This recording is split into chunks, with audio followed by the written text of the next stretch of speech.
안녕하십니까. 중국 최대 전자상거래 기업 알리바바 그룹의 창업자인 대표적인 자본가 마윈. 이 사람이 말이죠, 공산당원으로 확인됐다고 합니다. 하긴 쿠데타 일으키고 민주주의 인권 탄압하면서 국민투표를 없애버리기까지 한 어떤 사람이 민주공화국 대한민국 대통령을 했으니 놀라운 일은 아닙니다. 정치쇼는 쇼라는 정체성에 어긋남이 없을 것입니다. 오늘도 쇼는 시작됐습니다. 김용민의 정치쇼. 저는 김용민이고요. 지금 이 시각 여러분이 가장 많이 찾아본 실시간 검색어 들여다볼까요? 먼저 화성 착륙 성공. 지구와 가장 닮은 별로 알려진 화성. 화성에 미국 나사 탐사선이 착륙하려고 했는데 성공했습니다. 화성에서 과연 미래 인류가 살 수 있을지 앞으로 2년 동안 조사한다고 합니다. 다음 중국 모래 폭풍 초미세먼지. 중국 서북부를 덮친 모래 폭풍이 우리나라에도 영향을 미칠 거라고 합니다. 초미세먼지 나쁨 상태입니다. 오늘도 마스크는 필수입니다. 자, 그나저나 대법원장 자동차에 화염병이 투척됐다, 이런 소식이 전해지는 어수선한 아침입니다. 김용민의 정치쇼, 윤도현의 사랑했나봐로 문을 열어야 하나봐. 김용민의 정치쇼 화요일 1부 문을 열었습니다. 김명수 대법원장을 태운 출근 차량이 대법원 앞에서 화염병 공격을 당했다는, 상당히 놀라운 소식 들어왔습니다. 정상근 기자님. 네, 안녕하십니까. 예, 이 소식부터 한번 짚어볼까요? 네, 속보로 들어온 건데요. 이 예. 서울 서초경찰서에 따르면 이날 오전 9시 10분쯤 대법원 앞에서 74살 남모 씨가 이 김명수 대법원장 차량에 화염병을 던지는 일이 있었습니다. 이로 인해서 잠깐 부근에 불이 붙었다고 하는데 바로 진화가 됐다고 하고요. 예. 이 대법원 관계자는 김명수 대법원장이 다친 곳은 없다라고 전했습니다. 왜 화염병을 던졌는지 이 부분이 아직 밝혀지지 않았는데요. 이 경찰이 조사 중인 것으로 알려졌고요. 근데 다만 이 남모 씨라는 사람이 최근까지 대법원 앞에서 1인 시위를 하던 것으로 전해지고 있어서 예. 이 법원에 대한 불만이 아닌가 지금 추정이 되고 있습니다. 어떤 내용으로 2인 시위를 했는지 아직 확인이 안 됐나 보죠? 네네, 보도된 예. 내용은 지금 여기까지입니다. 그럼 뭐 대략 무슨 내용을 갖고 1인 시위를 했는지 알게 네네. 되면은 범행 동기도 파악이 될 수 있을 것 같은데요. 네, 용의자는 검거가 돼서요. 지금 곧 조사 결과가 발표가 되지 않을까 이렇게 보입니다. 알겠습니다. 현재까지 들어온 소식은 이거고요. 예. 구체적으로 무슨 이유 때문에 화염병을 던졌는지 소식 들어오는 대로 네네. 또 소상히 전해드리도록 하겠습니다. 자, 그래요. 자, 다음 소식은요. 네, 김정은 북한 국무위원장의 서울 답방이 내년으로 미뤄질 가능성이 제기됐습니다. 예. 이 김의겸 청와대 대변인은 어제 이 김정은 국무위원장의 서울 답방 시점에 대해서 이 북미 2차 정상회담 전이 좋을지 후가 좋을지 여러 생각과 판단이 필요한 시점이다라면서 예. 이 연내 답방은 여러 가능성을 놓고 논의 중이다라고 밝혔습니다.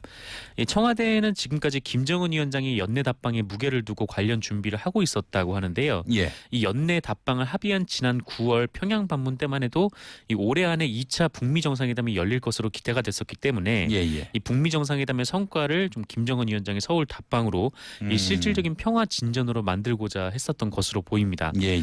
그런데 이 북미 정상회담이 내년 초로 미뤄지면서 이렇게 되면은 김정은 위원장의 서울 답방도 좀 미뤄지는 거 아니냐, 뭐 이런 추정이 나왔었는데 예. 그럼에도 불구하고 청와대는 가급적 올해 안에 이 김정은 위원장의 답방을 성사시키고자 했던 좀 그런 노력을 했었습니다. 그런데 이게 올해 안에 좀 답방이 이루어지려면 지금쯤 준비가 어느 정도 이루어졌어야 하는데 현재 북한이 지금 북미 회담에도 이 과거보다 적극적인 모습을 보여주지 않고 있기 때문에 예. 좀 어려워진 거 아닌가, 이런 분석이 나오던 참에 이 김의겸 대변인이 답방이 미뤄질 수도 있다라는 취지의 브리핑을 한 것인데요. 네. 김의겸 대변인은 일단 이 북미 고위급 회담이 가급적 빨리 열리기를 기대하고 있다, 이렇게 덧붙이기도 했습니다. 예. 사실 남북은 1차 북미 정상회담을 앞두고 두 차례 정상회담을 열어서 네네. 신뢰를 쌓고 돌파구를 마련한 바 있는데요. 그런 의미에서 보자면은 김정은 위원장의 답방이 이르면 이룰수록 네네. 북미 교착 상태를 해소할 수 있는 그런 무언가 돌파구가 마련되지 않을까 하는 그런 생각도 들거든요. 네, 예. 이제 만남의 국면은 지나갔고 예. 이제 실질적인 진전의 국면으로 넘어갔는데 네. 잘 풀렸으면 좋겠습니다. 예, 하여간 지금 이 경제 협력을 위한 뭐 철도 연결 연구 작업이라든지 이런 네네. 것들은 또 탄력을 받고 있는 상황이기 때문에 남북 관계는 나름대로 진도를 나가고 있습니다. 네, 그렇습니다. 예, 북미 관계의 또 진전 이를 위해서 두 정상이 빨리 만나는 것이 좋을 텐데 연내 네. 답방이 어렵다 이런 보도가 나왔네요. 예. 연초 답방이라도 어떻게 잘 되었으면 좋겠습니다. 그렇죠. 네. 뭐 늘어지고 길어지면 좋을 게 없습니다. 네, 예, 예. 그렇습니다. 자, 다음 소식은요. 한편 이 씨름이 이 남북한 공동으로 유네스코 인류 무형유산에 등재되는 쾌거가 있었습니다. 이제 씨름도 인류가 보호해야 할 전통의 스포츠가 된 것인데요. 예. 이 유네스코는 어제 13차 무형유산위원회를 열고 이 남북이 각각 신청한 씨름을 하나로 묶어서 인류 무형유산 대표 목록에 등재하기로 결정했습니다. 예. 이번 안건은 24개국 만장일치로 통과가 됐는데요. 이 원래 28일부터 심사에 돌입을 하기로 했는데 이거는 사안의 상징성이 있다라고 해서 이례적으로 개막 때 유네스코가 이 안건을 바로 처리를 했습니다. 예. 이 한반도 평화와 화해 국면에서 유네스코가 이를 지지하는 차원에서 이 남북이 각각 신청한 씨름을 같이 하나로 묶어서 이 등록을 해줬다라는 건데요. 참고로 북한은 3년 전에 그리고 우리는 2년 전에 이 각각 씨름을 유네스코 무형유산에 신청을 하기도 했었습니다. 예. 예. 이로써 이제 씨름은 그 유네스코의 트레디셔널 코리안 레슬링 씨름이란 이름으로 등재가 됐고요. 이 유무형과 자연 및 기록유산을 통틀어서 이 처음으로 남북이 공동으로 이름을 올린 이 유네스코 등재 유산이 됐습니다. 예. 이 과정에서 우리 정부의 노력도 있었는데요. 지난 4월 1차 남북 정상회의 당시에 이 문제가 처음 다뤄졌고 우리 정부가 공동 등재를 위해서 노력하자 이런 제안을 북한에 했다고 하고요. 예. 북한이 고심 끝에 이를 수락을 했다라고 합니다.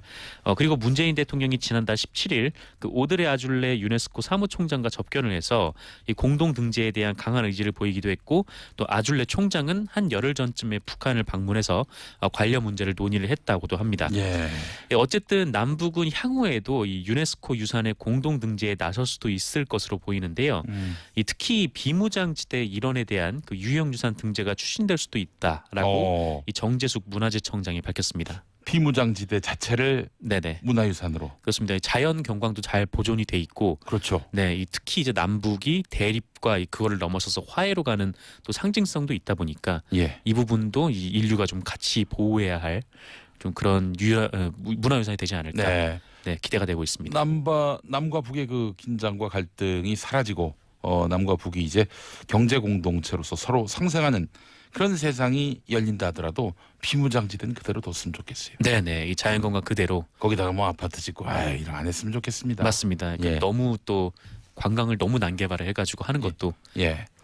나쁜 별로 좋지는 않을 것 같습니다. 그 비무장지대가 예전에는 군사적 대치의 현장이었지만은 이제 앞으로는 평화와 화해의 상징으로 얼마든지 이것을 우리의 그 관광 상품으로 또 평화의 아이콘으로 만들 수 있는지는 뭐 우리가 잘 알지 않습니까? 네네. 예.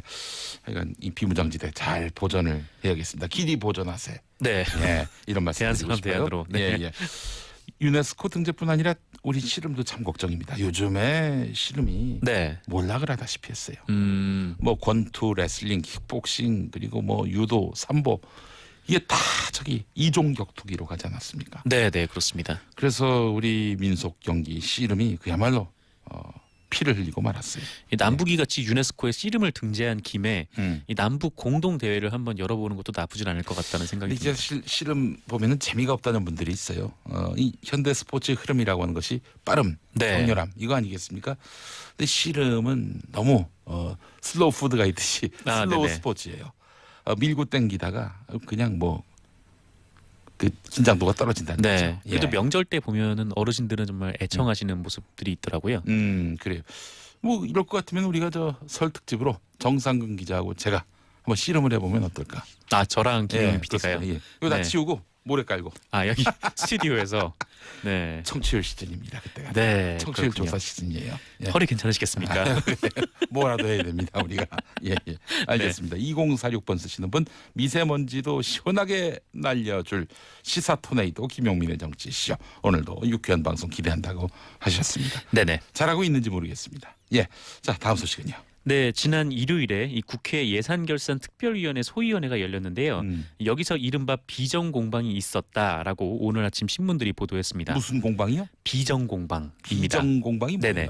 이 비정공방이 뭐냐면 네. 이 엊그제 예산안 심사가 여성가족부 심사였거든요. 네. 그래서 이날 여야가 이 한부모 가정의 아이가 정부의 돌봄 서비스를 이용할 경우 이 비용을 지원받는 네. 이른바 이제 시설아이 돌봄 서비스 예산을 놓고 충돌을 했다라고 합니다.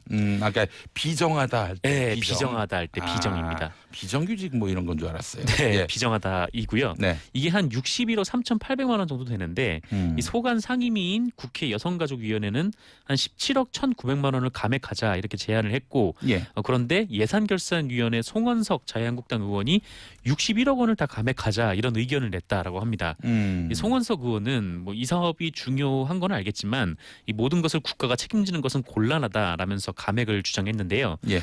이에 김용진 기획재정부 2차관이 아니 우리 직원들이 이 시설을 방문을 해보니까 이 한부모 시설에 있던 아이가 이 나중에 보면 다 고아원을 가더라 이렇게 네. 얘기를 하면서 좀 울먹이는 모습을 보였다고 합니다. 아이고 참. 그러니까 네. 예산 지원이 안 되면 아이들이 결국 고아원에 가게 될 수밖에 없다라는 취지로 보이는데 그러자 이 모습을 보던 박찬대 더불어민주당 의원이 이 송원석 의원에게 충분히 동의하지만 예산을 삭감한다는 게 좀 비정해 보인다. 네. 라고 얘기를 했고 이걸 가지고 자유한국당 의원들이 반발을 한 겁니다. 예. 그래서 이제 비정공방이라는 이름이 붙은 건데요.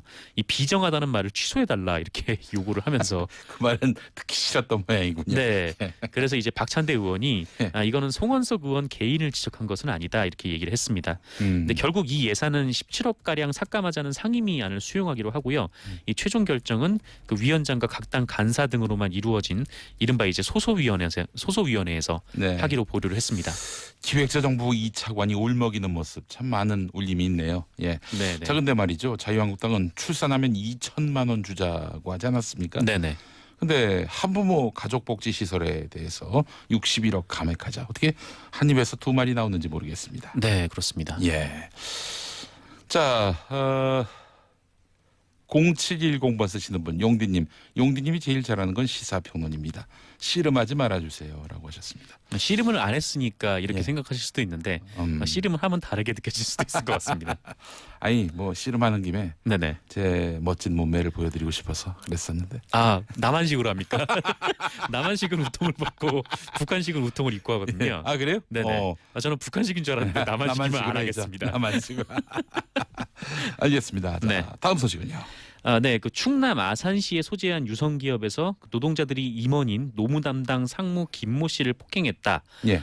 조선일보 등 보수 경제지들이 크게 보도를 했습니다. 아니 그 노동자들이 임원을 때려요? 네, 임원을 사실입니까? 폭행했다는 건데 뭐 지금 사실 여부는 일단 보도를 보면 이게 지금 사측 입장만 들어가 있어서 이 네. 노동자 측 입장이 하나도 나온 데가 없습니다. 그래서 일단 그 사측 입장만 좀 보면요. 이게 22일 있었던 일이라고 하는데 이 김모 상무가 그 금속노조 유성지회 소속 간부 조합원 10여 명에게 집단으로 폭행을 당했다라는 겁니다. 예. 뭐 입에 담을 수 없는 욕설을 하면서 얼굴을 수십 차례 주먹으로 가격을 했다는 건데 그래서 전치 12주 진단을 받고 병원에서 치료를 받고 있다. 12주요? 네네. 어이구야 12주면 어마어마한 건데. 네, 어마어마한데 이 예. 조선일보 기사를 보면 예. 이 노조원들이 거의 악마 같은 모습인데요. 임금 협상을 벌이다가 조합원들이 우르르 몰려와서 대표와 상무를 감금한 다음에 이 상무를 집단 폭행하고 직원들에게 사진을 찍으면 죽여버리겠다 이런 말을 했다는 겁니다. 그리고 예. 경찰은 이 현장에 출동해서는 아무 조치를 취하지 않았다. 이게 지금 보도인데요. 근데 이 보도들이 아까 말씀드린 대로 공통적으로 노동조합 측의 입장이 하나도 들어가 있지가 않아서 지금 이게 좀 실체적으로 맞는 얘기인지 뭐 이 부분은 좀 더 확인이 돼야 될 것 같습니다. 예. 그러니까 이게 뭐 이런 일이 없었다, 뭐 폭력을 옹호한다 이 차원의 문제가 아니고 네. 유성기업 관련 보도는 저도 좀 오랫동안 좀 봐왔는데 네. 이게 좀 의아한 면이 좀 많거든요. 예, 예.